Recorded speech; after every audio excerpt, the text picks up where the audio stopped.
Often when we have a list in Excel, it's nice to be able to format that list as a table. I'm going to go to the sheet called Targets at the bottom of my screen, and I'd like to make a copy of this sheet first. So I'm going to hold the Control key on my keyboard and drag the sheet name Targets to the right. When I let my mouse go and then the key go, I've got a second copy of Targets.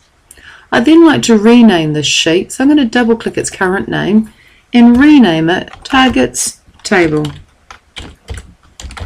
And enter. To format this list as a table, from the Home tab in the ribbon, I'm going to go to the button Format as Table.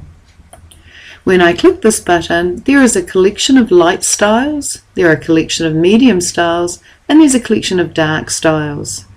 Each style, when you rest on it, is actually named and numbered. This is medium 16, and this is medium 9. I'm after the style, the table style, light 16, so I'm going to click this button here. Excel then wiggles around the data it thinks you want to format and asks for your confirmation, and also checks that your table has got headers or column headings. So I'll just click OK. Immediately the style is applied to my table, but I may decide that I want to change the table style. If I go up to the Table Tools Design tab in the ribbon, there's a gallery of table styles I can choose from.